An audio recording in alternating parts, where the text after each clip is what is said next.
Aba, ayos. O, di ba? Hey, boy! Sabay. Ang galing ni Kuya. Thank you, Lord. Dito. Tabi kayo ng mother mo. Ayan, dito kayo. Yan. Tama yan. Sige. O, ano, masasabi mo, masaya ka ba? Masaya po. Pero sumisigaw ka sa masakit, ha? O, kanina po. Sulit ba? Sulit? Opo, sulit. Ano, mother, anong masasabi nyo? Sulit po, Doc. Okay, sige.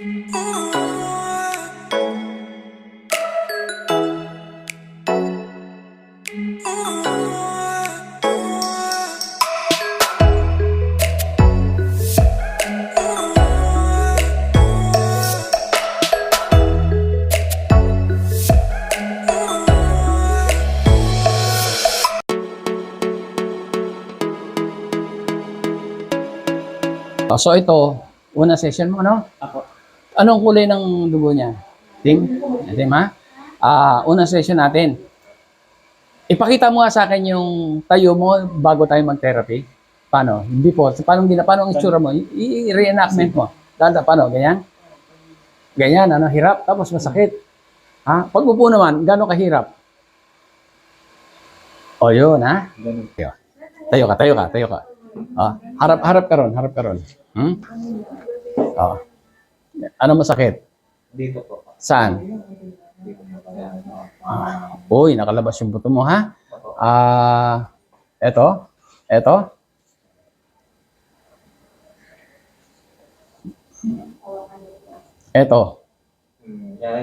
ha? Yan.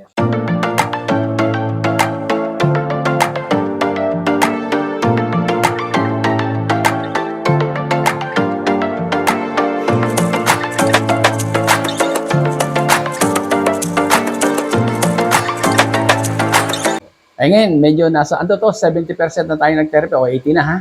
Sige nga, tingnan natin kung nag-improve ka. Ba, magaling, di ba? Oo. Opo. O, yan, ha? May sumakit? Wala. O, very good na. Sige. Dito. O, ano, okay ba? Sige pa.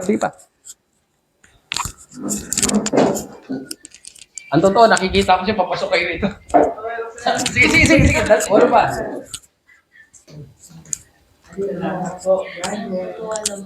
O, di ba, ate? Kasi... Subukunan mo siya. Ano masasabi nyo? Masaya kayo? Masaya po, Doc. Oo. Masaya. Masaya, Doc. Mangiyak, maiyak ba kayo? Opo. Tatuwa. Dati napapanood ko lang talaga sa Facebook. Ay, ngayon. Totoo pala, Doc. Sige lang. Yan. Papasalamat kayo sa Diyos, ha? Kasi ito, 5 pa. Dito. 5 pa. Isipin mo, batang-bata. First time niyo pa yun, ate, ha? First time na yan. Kapag hindi naagapan yan, gaganon na yan, oh. Pag ano na siya, di ba? Pag ano na siya lumakad. Puro ano. Wala pa akong pinainom sa kanya, ha? Lalo na pag pinainom ko yan, magiging ano na yan, Superman na yan. Sige, okay. Sige pa, gumanda na nga, lalo gumanda. Sige pa, mga 2 na lang. Tingin mo, nagkaroon ng ano. May power na. Oo, ha? Diba? May yabang. May Pogi. 2024. Bigyan mo ako ng isang jogging. Dito ako magsimula. Tingnan mo kung kaya na. Sige. Aba, ayos. Di ba? Hey, boy! Sabay. Ang galing ni Kuya. Thank you, Lord. Dito. Tabi kayo ng mother mo. Ayan, dito kayo. Yan. Tama yan. Sige. Ano, masasabi mo, masaya ka ba? Masaya po. Pero sumisigaw ka sa masakit, ha? O, kanina po. Sulit ba? Sulit? Opo, sulit. Ano, mother, anong masasabi nyo? Sulit po, Doc. Sige, naagapan natin. Oo Kung nga hindi, po, Naagapan na po. Naagapan po. Pero babalik kayo, hindi pwedeng yun, ha? Kasi medyo may ayusin pa natin, ha? Para hindi na bumalik yan, ha? Opo. Sige, ha? Okay, ano masasabi nyo sa taas? Masarama. Thank you po, Lord, sa napagaling po yung anak ko.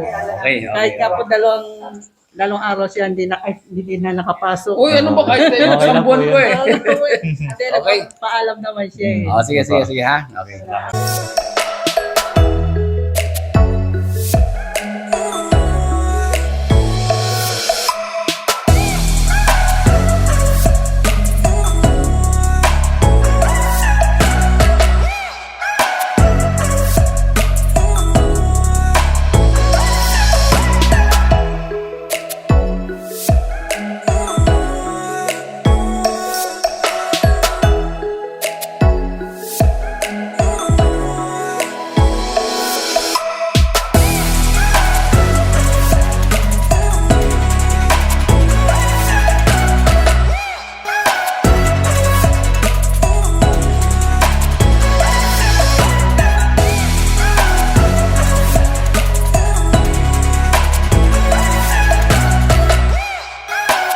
pa lang, spray nyo. Sino sinisipon dito? Spray mo siya, ha? Spray kayo. Tingnan. Meron na po ako. Nag-spray kayo? Nakabili na po ako. Kailan pa? Nakalinggo.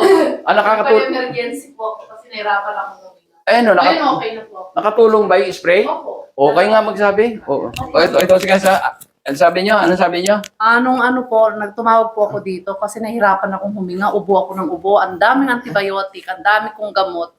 Then nakiusap ako dun sa call center nyo. Oo, may Sabi ko, i-priority mo ako sa lala mo. emergency. So, emergency, dinalhan ako 2 tsaka isang magnet. Ito ganun. nandito. Ganun. Ngayon wala na po, sa awa ng Ito ba yan? Ito ba yan? Opo, ito, dala-dala ko lagi po. Ayun, ha? Huwag nyo na ano, Ito ha? po.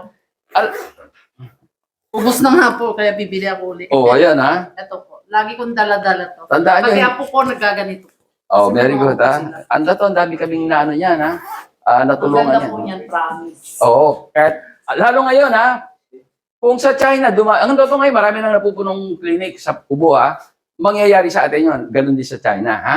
Kaya paghandaan nyo, dahil ang hirap, tamaan kayo ng ubo, ma-hospital kayo. Kung may mahina pa puso nyo, may stroke kayo. Doon kaya may namamatay na matatanda, ha? Ang ubo, walang gamot. Pero, nagsisimula sa sipon, tama? Opo. Sipon muna. Pag napabayaan nyo, inabot ng 3 araw, 4, wala na, nasa loob na ng baga. Magkakatagalan. Pero gagamitin nyo pa rin ito para hindi lumala. Pero kung sipon pa lang, matalas kayo, katulad ng ginawa nyo, Maganda nakarecord. rin po, Dok, sa tenga yan. Kasi ang sakit ng tenga ko dati. Kasi nakita ko dun sa okay din sa tenga. Oo. I-sprayan ko yung tenga ko kasi parang ang masakit, kumikirot. Ang Oo. ganda. Hindi lang kasi ito, ang dati pangalan nito, o multipurpose spray, ha? Yung iba, alam nyo, kaya sa Las Vegas, nagkaroon akong dealer sa Amerika. Yung mga nurse ng Pilipina, sabi ko dun sa dealer ko, ang dealer ko nasa may Quezon City, bakit pa nadala mo sa Las Vegas? May dealer tayo ron. Bakit? Lumakas. Di ba lakas ang COVID? Hindi. Alam mo kung saan? UTI. Ang dealer daw nyo, nurse. Nagkaroon ng UTI, kung ano na ininom, ito inispray sa puwerta. Ayun na isa. Kaya doon sila ay maraming nurse, malaking ospital. Ayan, kaya hindi lang yun, sabi sa tenga, kaya dinugtong ko na, ha? Ito, alam nyo kung ano yung laman nito? Kung ano yung ginagamit ng ating katawan, sa loob ng ating katawan na pamatay sa virus at bakterya panlaban. Ano yun? Zinc at ano pa? H2O2. Pero wala naman po akong upo, wala akong upo. Umina ka yan, parang nahihilo lang ako. Ay, hindi. Pag sa pag-therapy tayo, yung hilo-hilo, makatutulungan kayo sa therapy. Ibig sabihin nun, may problema yung dugo nyo, yung oxygen, ha? Nakakaano. Mahina ba kayo minom tubig? Medyo... Mahina. Dadamihan nyo, ha? Tapos mag-therapy kayo, ha? Okay, mababawasan na. Yung karanasan ko dito sa magnet na to, pero bago ko naalala to, galing na kami dito noon eh. Di ba, nagpaano na kami. Oo, nagano na. So, gumanda pa ganun, pati yung likod ko, yung sa likod ko, hanggang ganun, wala na eh. Hindi, wala. Ayos na siya. So, ito lang ngayon, bibiyahin na kami ng Mindanao. Yung aeroplano, habang umakyat yan, may pressure yan.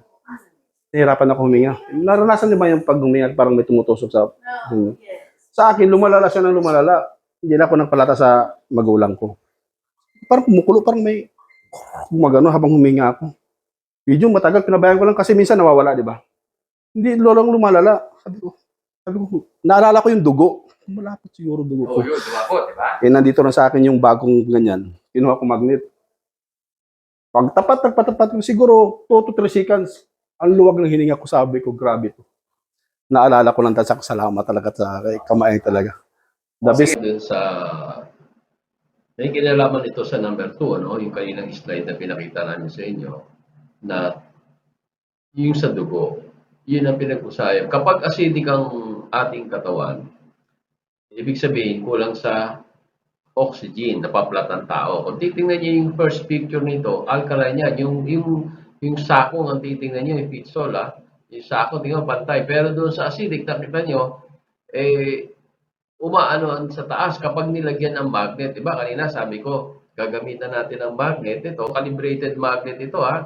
Huwag kayong basta gagamit ng magnet. Dahil ang magnet, nakakabuti, nakakasama. Tandaan nyo, ang dugo natin ay bakal. Kapag gumamit kayo ng magnet na hindi calibrated, pwedeng higupin yung dugo nyo at nakatulog kayo, pwedeng mahirapan kayo huminga at baka atakihin pa kayo. Ito, kahit gamitin nyo ng 24 hours, 7 times a week o 365 a year, days. o wala kayong problema dahil ito kinalibrate ko. Kaya ingat kayo, no? Ito, calibrated ito. Ang tawag na calibrated magnet. Pag ito acidic kayo, inilagay nyo sa katawan nyo rin mo, nilagay mo rito, alkaline ka, hindi liliit yung sakong mo, di magpa. Pero pag nilipat mo rito, at nilagay mo acidic ito, lalo masakit ang ulo, makita nyo, magbabago. Kung titingnan nyo yung first picture, alkaline yan. Yung second, acidic, medyo tumataas na. Pero yung kondisyon, ang kadalasan, wala pang sakit dyan. Acidic lang. Tandaan nyo, ang tao, 3 taon bago magkasakit, acidic ang 3 taon, more or less, ha? Depende sa katawan ng tao. Pero pag yan na inabot na ng 3 taon, na acidic, dumami na ang bakterya.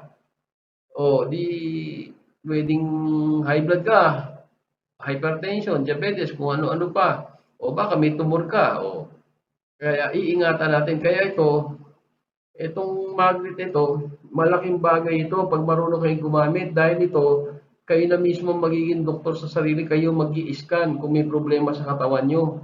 Dahil pag ito inalagay nyo kung saan ang acidic ng katawan nyo, ay madidetect, iikli kayo. Kung hindi naman kayo umikli, pantay ang nyo, sakong nyo, alkaline yun.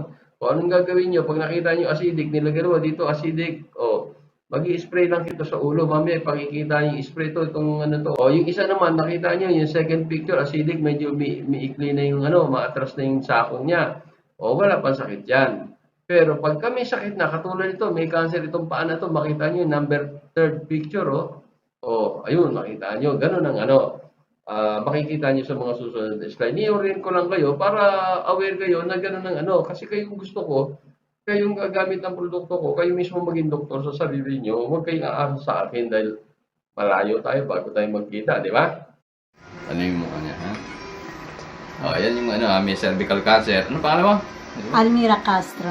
Almira Castro. O, sige, tingnan natin, ha? Ando na yung O, tingnan natin. Ang tao umuurong kapag may sakit, lalo may cancer. Tingnan niyo yung paa. Di ba? Ito, pumasok ito, hinatak ito. Nakita nyo? O. O, ngayon, gagawin natin, spray natin, kunin mo yung spray. Spray sa ulo, ha? Alisin mo na yung magnet. Okay. Tingnan natin, ha? Kung magre-response yan, ha? Pero pagka nagaganyan ako, umuukay ang pakiramdam ko. Kaya may ganito kasi. Importante yan, oo. Yan, sige. Okay.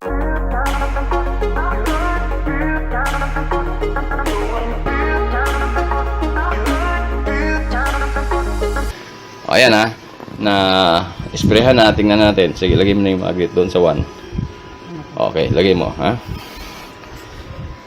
Yan ha, o tingnan, sandali lang yan, o. O, tingnan natin. Unti-unti, di ba? O, yun. Magantay na, di ba? Nangawit lang ako eh. O. Bigat ng paampi. Di ba? O, yun. Yun ang sinasabi ko, ha? Kaya malaking pag-asa. Napansin natin na maikli doon sa area na yon, so acidic yon, lumapot ang dugo doon, maraming bacteria doon, walang oxygen doon, no? Doon tayong sariling doktora, kaya yung iba, lahat naman tayo may cancer, ang totoo eh. Kaya lang maliit lang yung iba. Katulad ko, wala naman akong tumor. O di maliit pa. Kasi nga, yung doktor natin gumagana. Ang ginagawa niyan, anytime na nagdidikit-dikit, nag-acidic, malakas ang doktor ko, iwa-hiwalay niya para dumalo yung dugo, nutrients, oxygen, matanggal yung basura. Ngayon, ang bakterya sa atin, pag yan acidic, maraming bakterya, lumalaki yan. Kaya lumalaki yung worker yan, parang construction na dumadami ang bakterya. Lumalaki ang construction, yung building, ganun din sa katawan natin. Dahil ang bacteria sa atin, bad bacteria anaerobic, kinakain yan acidic. Kung acidic, dadami nga sila. Ngayon, nakalas-kalas natin, na-deliver yung oxygen, ayaw ng bad bacteria, yung oxygen, yung anaerobic. O ano mangyayari, hinto ang paglaki, maaaring huminto, o lumaki man dahan-dahan, dahil may bacteria pa doon sa loob, may pagkain pa sila. Yung alkaline o yung oxygen, hindi nila pagkain yan, aalis sila yan. So, nakuha nyo na. O, yun ang importante. Tandaan nyo, ang tao, bago magkasakit, ay mga more or less, sa estimate, mga 3 taon by acidic, high blood, diabetes, etc. Okay. O, pag-uusapan naman natin tungkol sa cellphone, yung radiation nito. Alam lahat ng tao na ang cellphone, masama ang radiation nito. Ang totoo nga nito, Sa lalaki, pagka inilagay mo sa tabi sa bulsa mo yan, base sa maraming pagsisiyasat ng mga eksperto yan, nababawasan ng sperm count o nanghihina.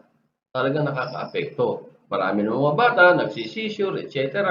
So, marami nakakaalam, masama ito. Pero ang hindi nila alam, gaano kasama at paano naging masama. Ito, ibibigay ko sa inyo yung detalye. No? Ito, invention ko ito. Yan, yung Android na yan. Kung nakikita, nilagay ko to, cellphone ko to, nilagay ko rito. No? Tingnan nyo. Tandaan nyo, simula pa kanina, ang pinag-uusapan natin, bawal lumapot ang dugo. Dahil pag lumapot ang dugo nyo, dadami ang bakterya nyo. Ano pa? Pwede kayong ma-stroke. Dahil, siyempre, malapot yan, pwedeng bumara, taas ang pressure nyo, di ba? So, itong radiation ng cellphone, pag ginamit nyo rito yan, pag wala kayong anti-cell radiation, itong Android na invention ko, ay lumalapot ang dugo nyo.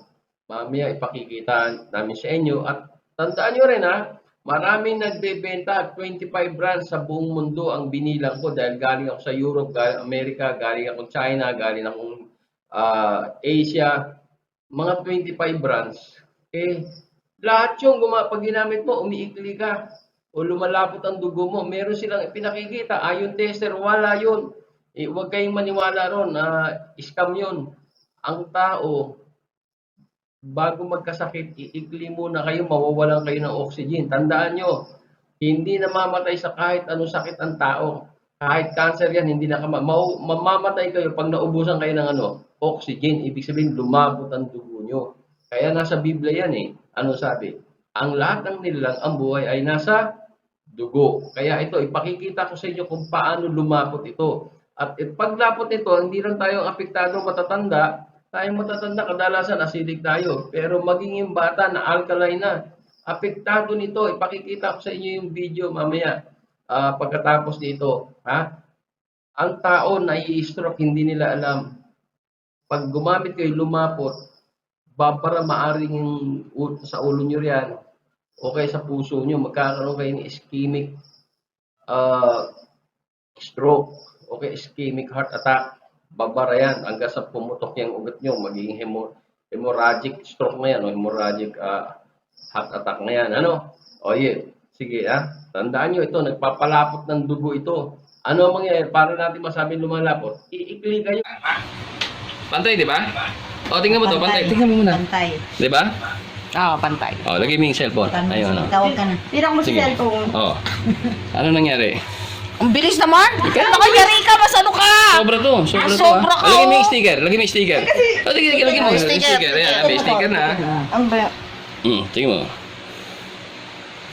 Ang bilis. Pumapantay, di ba? Mas adik ka sa cellphone kaysa sa akin. Sige, ipakita mo paano pagtanggal. Tingnan mo sa kanya. Tanggalin. Tanggalin Sige, tanggalin mo yung sticker. Yan, tinanggal na tingnan mo. Wow, lagay mo ulit. Lagay mo, pakita mo sa kanya habang nilalagay. Asama yun. Tingnan mo kung yung tuwang nga di ba? Sige, tingnan mo. Sige, dali, magpapantay na. Yan na. Yung patay na.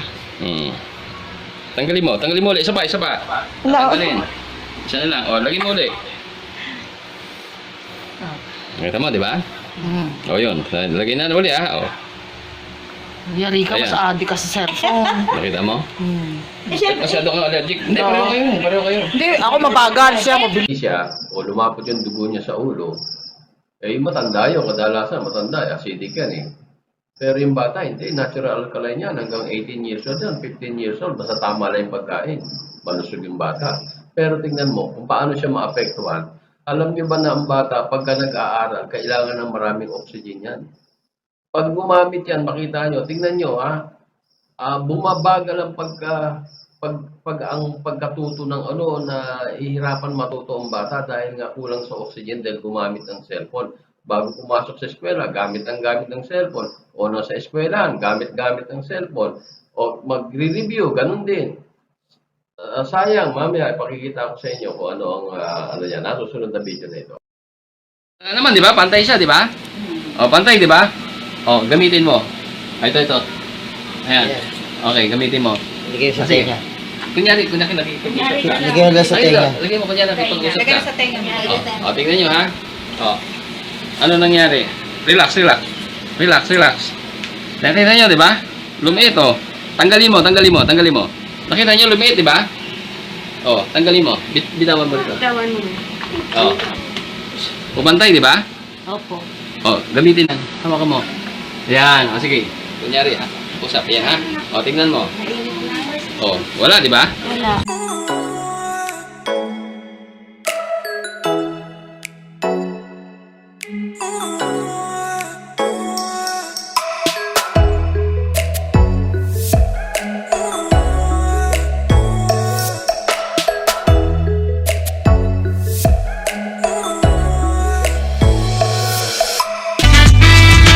Ilang mga natatanging Pinoy sa bansa ginawaran ng pagkilala sa katatapos lang na Bravo Philippine Awards na ginanap sa Manila Hotel. Basta binigyang pagkilala yung Pinoy inventor na si Ismael Aviso Sr. bilang Inventor of the Year at kanyang anak na young entrepreneur na ginawaran ng Excellence in Business.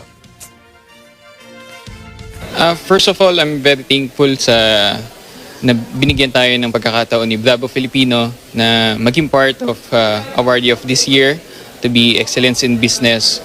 So I'm very happy na nakasali yung business namin dito. Nagpapasalamat ako maraming. Una sa Diyos, siyempre. Pangalawa, sa mga organizer nito, nakilala nila yan. Lalo-lalo na sa panahon ng pandemic. Ano?